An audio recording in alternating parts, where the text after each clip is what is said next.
So ngayon mga boss, habang ini-interview po itong attorney na ito, no, ni Karen Davila, mga kababayan. Ini-interview talagang nakikita ko. Sabi ni Karen Davila, so ano sa tingin mo, attorney? Yung mga nagpunta ng Senado, yung nagsasabi na 17 years old nagahasa, nagsisinungaling sila? Bakit sila nagsisinungaling? Parang medyo na-rattle si attorney doon na sumagot, hindi niya alam. Maintindihan naman din po natin, hindi siya pwedeng sumagot, no? Para doon sa 17 anyos, mga kababayan. Pero talagang sabi ni Karen Davila, sa tingin mo ba nagtatanim ng kaso ang FBI kay Kibuloy? Sabi nung lawyer, ang FBI hindi nagtatanim ng kaso.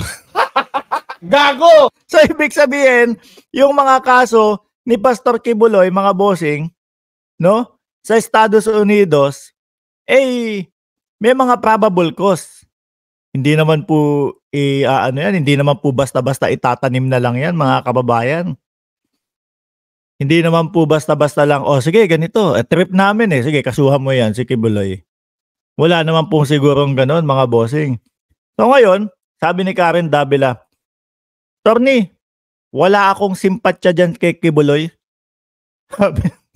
Diretso po, wala akong simpatya dyan kay Kibuloy. Kasi tingnan mo, no? Naghahanap sila ng simpatya. Nagpapaawa sila, mga kababayan, sa taong bayan. Nakaawaan itong si Kibuloy. Kasama na din dyan siguro yung sa pagpapaawa niya, yung pag-iyak doon sa dulo, no? Iyak Kayo po ang bahala, no? Malamang pag etong Nobel, talagang hagulgol yan kapag ka naglabas ng, Pastor, kailan ka maglalabas ng kailan ka maglalabas ulit nung recording? Okay na sa amin yung recording kahit hindi na namin makita yung mukha mo, basta may recording. Abangan lang namin kung ano na yung reaction mo. Kung dati iyak, ngayon hagulgol, no? Ayan, Pastor, si Karen Davila. Wala din daw simpatya sa iyo. Paano naman makakakuha ng simpatya yan, mga kababayan? Doon sa mga sinasabi nila, no, na ginigipit sila, na underdog sila, na sila ay, kumbaga, parang, alam mo yon, bias sa kanila ang Senado, bias sa kanila ang lahat. Paano tayo maniniwala doon, mga bossing? Unang-una, napakayaman nitong tao na to. Kung totoo yung sinasabi na magpapapalimos to, dami nun, mga kababayan. Sama mo pa yung pa-otap-otap, di ba? Unang-una, napakayaman ng tao na yan. Paano mo a-underdogin yan? Pangalawa, 19 beng-beng, mga kababayan. Parang lalaban na po sa digmaan Ang isang pastor, mga boss, hindi ako naniniwala na kailangan ng napakaraming ganyan ng isang pastor, mga bossing. Napakaraming beng-beng, 19. Biruin mo? Bakit kailangan niya ng ganito?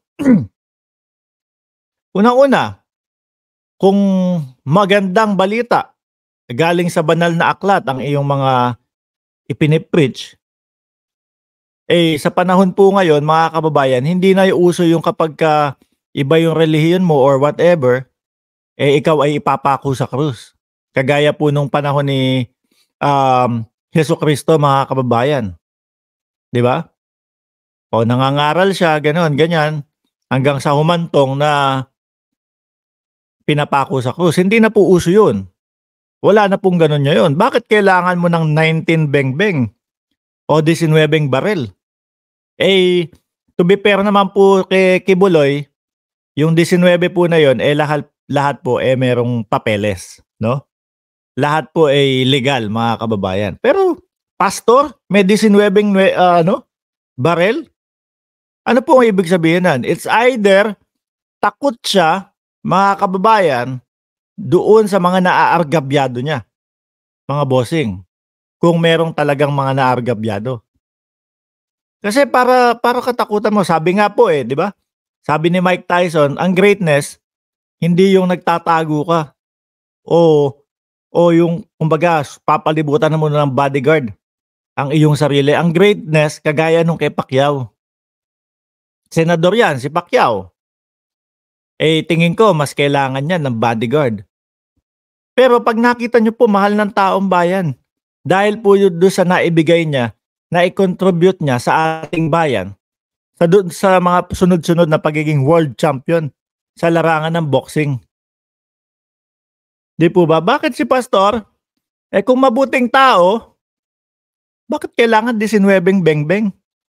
Saan mo gagamitin niya, Pastor? May lulusubin ba tayo?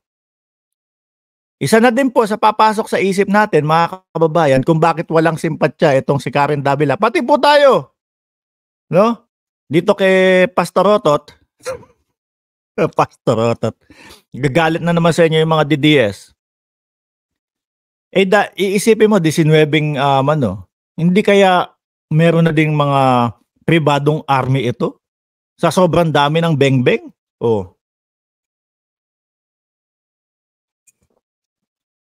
Hindi po malayong isipin, mga kababayan, 'di ba? Tapos biglang pumasok pa yung si alias, ano pangalan ng lalaki, mga bossing? Rene. Biglang pumasok si alias Rene. Napakadami pong bengbeng nung nakita ko po sila doon sa Glory Mountain. Tapos kung makikita mo, tutugma dito sa balita, Kibuloy, may 19 na bengbeng, lahat lisensyado. Sabi nila, sabi ni Emma. Emma, naawa ka sa akin. Mayaman ako, Emma. Huwag ka maawa sa akin. Mayaman. Ang yabang ni Mike Ramos. Gago! Huwag ka maawa sa akin, Emma. Mas maawa ka sa pamilya mo. Okay na yun. Huwag sa akin. Okay, hindi. Kay Kibuloy ka na lang maawa. Ayan. Nakakaawa itong bata na ito. Walang alam na work kung di manira. Work.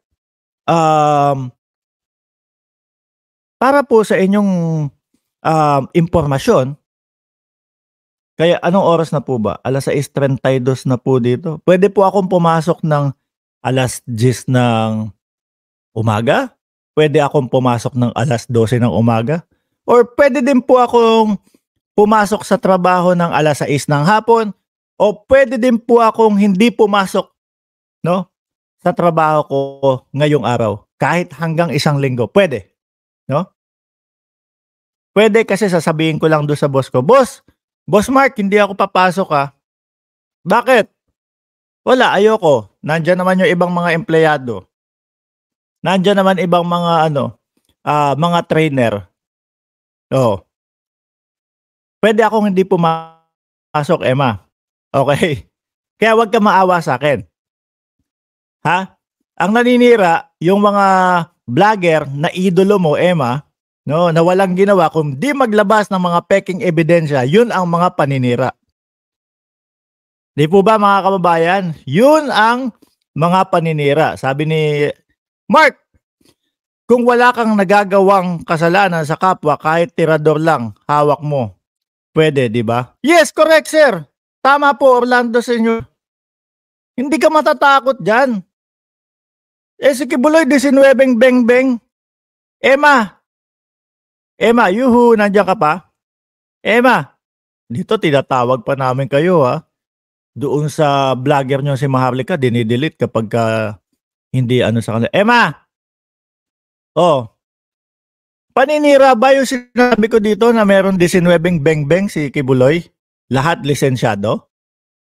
Maawa ka kay Kibuloy. Kasi, Emma, si Kibuloy mo, pag pumasok sa city jail, mga 2 hanggang 3 taon mo nang makikita ulit. Gago! Mga 2 hanggang 3 taon mo nang mangungulila ka kay Pastor. Maawa ka kay Pastor. Kasi ang liit na ng mundo. Okay? So pati po yung mga sila Karen Davila, wala nang simpatya diyan kay Pastor. Mga kababayan. Napakayaman na tao tapos ipapangalanda ka na ginigipit po kami. Bias po sila sa amin. Oh. Ganun lang yun. Sabi ni Ate Jocelyn Herrera, Boss Mark, di alam ni Emma na nagbibigay ka ng pera sa mga makakasalubong mong mas mga may mahirap sa'yo. Si Ate Jocelyn talaga. Lagi akong love nito. Sabi ni Emma, ito ibang Emma, Sir Mark, lagyan mo real name. May kapangalan pa ako. Oo nga, no? Emma, ano pangalan nun? Stinson ba yun? Nasaan ba yun? Nakalimutan ko na. Sige, iwanan natin yan si Emma. Mukhang lumabas na. Mukhang na umiiyak na. Oy, Emma, medyo healthy ka. No? Habang nakikinig ka sa akin, maglagay ka ng dyan sa tabi mo. Maglagay ka ng